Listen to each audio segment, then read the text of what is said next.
நான் வந்து எங்கள் அப்பா துணி துவைப்பார். நான் வந்து ஒரு சட்டை பிடிச்சிக்கிட்டு ஒரு கையில் நீந்துவேன். அப்படியே 2 நாள் தான் போய் இப்படி ஒரு சட்டை பிடிச்சிக்கிட்டு நீந்தினேன். இதுபாடு நானே குதித்து நீந்தி வருவேன். மேலே ஏற்ற குழி மேலேருந்து குதிப்பேன். அப்போ ஏற்ற மேலேருந்து குதித்து மேலே வருவேன். இப்போ எப்படி கரணம் போடுறேன்னா அந்த வயசுலேயே அந்த கரணம் போட்டவன் நான். போட்டு என் பிள்ளைங்களுக்கு, என் தங்கச்சிக்கு, என் பிறந்தங்களுக்கு, என் காட்டில் எல்லாத்துக்குமே நான் கற்றுக் கொடுத்தேன். சும்மாவே தான் மயத்தை பிடிச்சிக்குவேன். இப்படி கையாட்டு இப்படி ஒரு கையில் மயத்தை பிடிச்சி நான் ஒரு கையில் நீந்திக்கிட்டு காலை உடஞ்சிக்கிட்டு மயத்தை பிடிச்சிக்கிட்டு இழுத்துக்கிட்டு கத்திக்கிட்டு இப்படி ஒரு கையில் இப்படி நீந்திக்கிட்டு சொல்லி கொடுத்தவன் நான். என் சின்ன வயசுலேயே எங்கள் காட்டில் என் பிறந்தவங்களுக்கெல்லாம் அவங்களுக்கெல்லாம் கற்றுக் கொடுத்து இன்னமும் நான் வந்து இந்த நீச்சல் அடிச்சுக்கிட்டு இருக்கிறேன். எங்கள் அப்பா பழக்கத்தில் நான் வந்து இப்போ வந்து என் பேத்தி பேராண்டிகளுக்கெல்லாம் கற்றுக் கொடுத்துட்டேன். என் மகளுக்கும் கற்றுக் கொடுத்தேன். அப்புறம் எல்லாம் சுற்றி இருக்கிறவங்களுக்கெல்லாம் கற்றுக் கொடுத்தேன். இன்னமும் வர பிள்ளைங்களுக்கு நான் கற்றுக் கொடுத்துக்கிட்டு இருக்கிறேன்.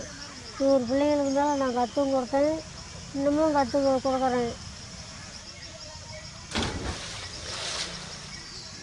நான் வந்து அப்போவே என்னை வந்து ஆச்சரியமாக பேசினாங்க.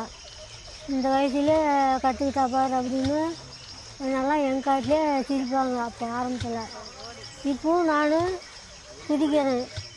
எனக்கு வயசு வந்து 85 வயசு ஆகுது. இந்த வயசில் நான் குடிக்கிறேன். எல்லாம் அக்கம் பக்கம் ஆச்சரியப்படுறாங்க.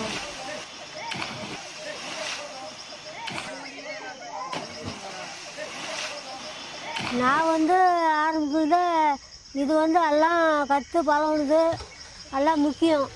என் பேர பிள்ளைங்களை கூட கற்றுக் கொடுத்தேன். இப்படி பழகணும், இப்படி இருக்கணும், காலை இப்படி அடிக்கணும், கையை இப்படி உதறணும் அப்படின்லாம் கற்றுக் கொடுத்துருக்குறேன். இந்த நேசம் பிடி, இந்த நேசம் பிடி, மேலே வரத்து பிடி, அடியில் போகிறது எப்படி எல்லாமே கற்றுக் கொடுத்துருக்குறேன் நான் என் பிள்ளைங்க பேச்சுங்களுக்கு. எல்லாம் நீச்சல் கற்றுக்கிட்டு ஆரோக்கியமாக இருந்தால் சாவரலையுமே இந்த நீச்சலுங்கிறது மறக்காது. அது வந்து எப்பவும் அடிச்சுக்கிட்டே இருக்கலாம். தண்ணி கிணத்துல நல்ல முறையாகவே இருக்கலாம் ஆரோக்கியமாக.